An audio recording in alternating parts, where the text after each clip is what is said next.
motor eléctrico es un dispositivo que funciona con corriente alterna o directa y se encarga de convertir la energía eléctrica en movimiento o energía mecánica.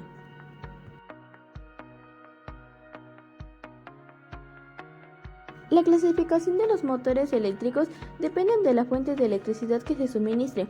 La mayoría de estos funcionan en corriente alterna que cambian a la dirección de flujo muchas veces por un segundo, pero también existen motores que trabajan con corriente continua.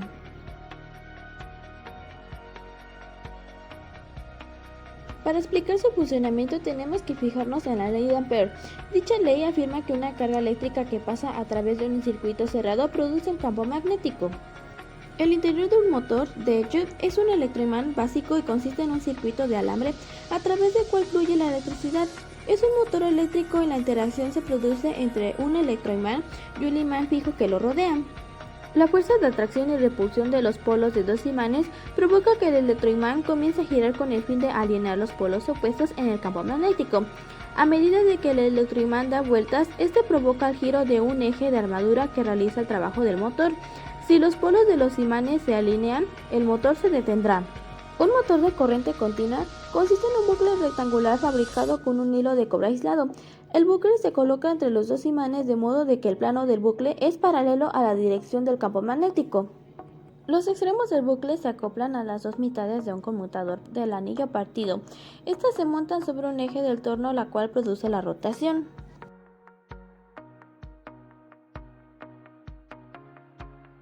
Vamos a utilizar dos palos de madera, alambre del cobre delgado, una pila de 9 voltios, una cinta de aislar, un imán grande, dos latas de refresco, cúters, pinzas de corte, dos caimanes y una base de madera.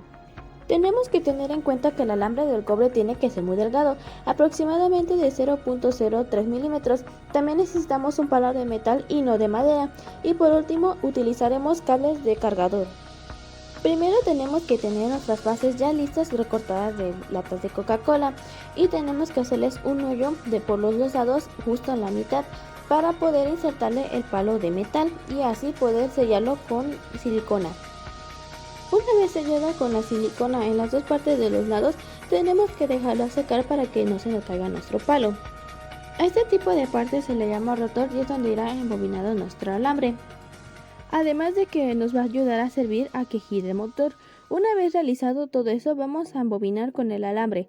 El alambre tiene que ser delgado para que sea más resistente y pueda dar mejores vueltas. Lo recomendable es darle aproximadamente 100 vueltas. Y así pasamos de darle vueltas a nuestra lata hasta que veamos que nuestra primera bobina ya esté algo gruesa y pasaremos a embobinar la segunda. Es recomendable que existan más de una sola bobina. Por ejemplo, una bobina transporta corriente e interactúa con imanes permanentemente situados sobre la tornamesa para hacerla girar. Debido a que existen más bobinas múltiples, el par de torsión magnético es casi constante y la tornamesa gira con rapidez casi constante. Un ejemplo sería que cuando una bobina haya girado a 90 grados, las escobillas pierden contacto con el anillo partido y se corta corriente en el bucle. Aunque la ausencia de corriente implica que el bucle debería seguir girando, pero la inercia rotacional, el bucle continúa girando un poco más de modo de que el contacto se establece y comienza a circular de nuevo. Cuando un bucle gira a 180 grados, la corriente invierte a la dirección de las fuerzas que actúan sobre ellos. Es decir, si la fuerza la experimentaba hacia abajo, ahora la experimenté hacia arriba. Los extremos de los alambres del rotor están adheridos a segmentos circulares conductores que forman un conmutador.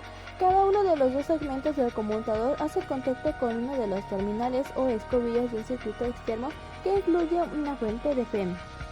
Una vez terminada de embobinar toda nuestra lata, tenemos que dejar dos alambres, una de la parte inicial y otra de la parte final, para así poder enrollársela en nuestro palo de metal. Para este procedimiento tenemos que tener ya listo nuestro cable de cargador desarmado y también tenemos que tener partes metálicas en donde pueda entrar nuestro palo. Estos los conseguimos desarmando un enchufe o un cargador. Tenemos que tener en cuenta que tenemos que tener dos cables, uno para que vaya a una base y el otro para que vaya a la base contraria. Para eso ya después tenemos que ponerlo en nuestra base de metal y amarrarla con cinta de aislar.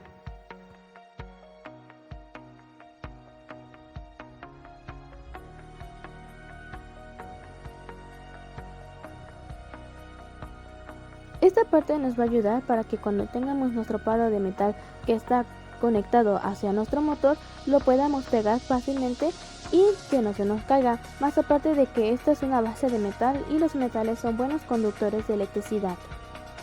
Tenemos que tener bien sellada nuestra parte de metal para que no se nos caiga y así proceder a pegar. Una vez ya tener lista nuestros metales pegados con sus respectivos cables, procederemos a ver en dónde colocaremos nuestro motor. Algo también importante es que tenemos que tener en cuenta que la parte final y la parte del inicio de los cables tienen que estar peladas, es decir, que se note el cable para que pueda pasar electricidad tanto como en los caimanes como en la base metálica que irá a nuestro motor.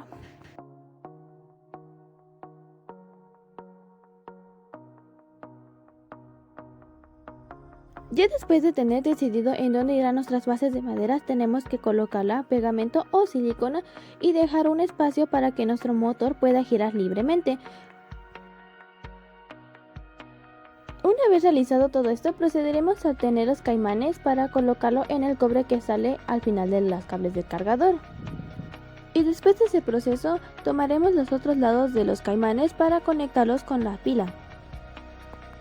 Se debe de tener en cuenta que este proceso no fue fácil, ya que se hicieron muchas pruebas y ninguna tuvieron éxito. También depende de los materiales, como por ejemplo el alambre, depende de las vueltas que se le dé o del tipo de alambre que es, también le depende mucho de la pila. Nuestro último paso será colocar el imán hacia nuestro motor, tener en cuenta la distancia que se coloca hacia el motor.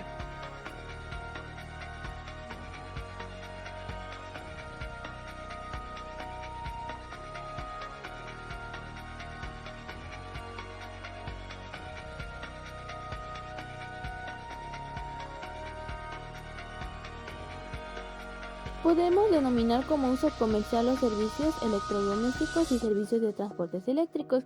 Por ejemplo, las lavadoras, lavavajillas, secadoras, todos usan el poder de la rotación para realizar una tarea. En la actualidad también las motos y los coches eléctricos. Los motores de corriente continua los podemos encontrar en trenes de laminación reversibles, trenes de country, trenes de laminación, motores para la industria del papel, grúas que requieren precisión de movimiento con cargo variable. Pero los motores de corriente alterna los podemos encontrar en ventiladores, bombas de agua, trituradoras, extractores y montacargas, entre otros.